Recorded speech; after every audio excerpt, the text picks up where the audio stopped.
Bob Burrelli, trainer and clinician, is dedicated to excellence in natural horsemanship in the traditions of the Vaquero. Bob is well respected in the equine industry and has been described as the cowboy who brought the West to the East. Bob is an excellent teacher and communicates on a level you can understand. You will learn to communicate with your horse in a way that the horse can understand, building trust and enhancing your ability to control the horse both on the ground and in the saddle. You will learn how to control the horse's entire body by developing in him a willing attitude. Bob will help you achieve the kind of partnership with your horse that you've always wanted. Beside training horses and owners, doing clinics, and traveling out west to visit his favorite ranches, Bob is a member of the Screen Actors Guild and has appeared in many movies. He writes articles on natural horsemanship for newspapers and equine magazines and has been featured on television and radio. Bob is known as a good communicator, and all his students say he's the most patient and humble person they have ever met. I'd like to just talk a little bit about what in the world is natural horsemanship anyway. And that question's always frequently asked, and some people have misconceptions about it. First thing I want to say is that natural horsemanship isn't anything new. Natural horsemanship really started back in the warrior and the trainer. His name was Xenophon, and that name begins with an X. And I believe it was around 400 to 500 BC that Xenophon was around, and he was quite a trainer and quite a warrior. And he was the type of person that could sit on a horse with a sword in each hand without a shield and cue the horse to do left and right and back up and do all kinds of quote-unquote dressage moves that we see today happening.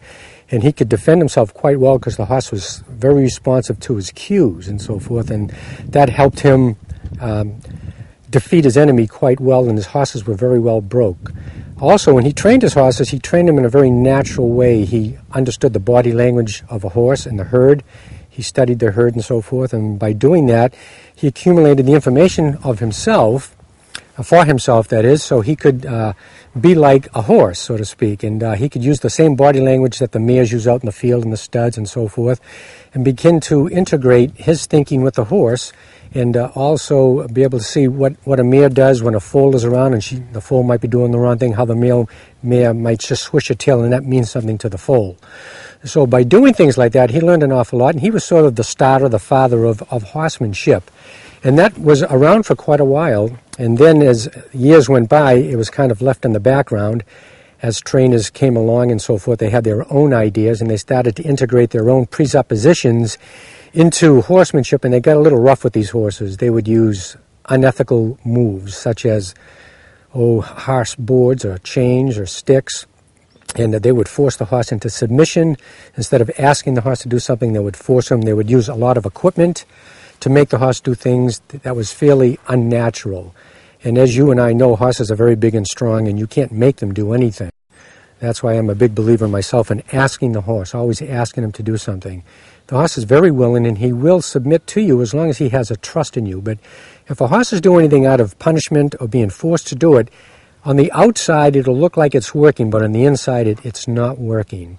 And that's why we have so many problems today with bucking horses, rearing horses, horses kicking out, doing all kinds of things because they're trying to defend themselves because they are a prey animal.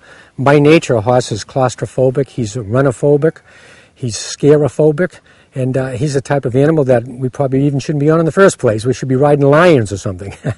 But anyway, so we choose to do that. We want to be as natural as possible. And I have to be perfectly honest with you, throwing a saddle on a horse is not really that natural. It's a hunk of wood wrapped up in leather. And here we are sticking this thing on his back, and he's not asking for it. But yes, look how forgiving that animal is. He's saying, okay, I'll go along with that. Even though he might buck and so forth. He's not bucking to injure you. He's bucking because he wants to make sure that that thing on his back is not going to destroy him or injure him in any way. So as the natural horsemanship started to fade a bit by these trainers that were using aggressive movements and punishment and so forth, years and years went by, 500 years, 1,000 years and so forth, and it still accumulated to get worse instead of better. And every once in a while, someone from Portugal or someone from France or someone from Italy would pop up and kind of rethink this whole thing and get back on the track again with natural horsemanship, with Xenophon's ideas through his writings and his teachings and so forth. And to make a long story short, as we approached the 1900s, this fellow by the name of Bill and Tom Dorrance, there was actually 7 brothers, and Bill and Tom were the most sort of popular ones. They kind of regained this thinking again, and in 1910 is when Tom Dorrance started to refurbish or reinstitute this natural horsemanship movement. And to look at Tom Dorrance when you first see him, he looked maybe like the caretaker of the barn. Just kind of a short fellow, very soft-spoken, always had something good to say about everybody. He never had a mean bone in his body, and he never said a mean thing to anybody. He always had something good to say. If someone said, "Tom, can I show you something?" Say, "Yeah, show me." And the person would do it, and he'd say, that was very good. You did a nice job. Very likable. No one could dislike Tom Dorrance. But with the horse, he had something like, I hate to use the word, I don't believe in it, but he had some magic to him.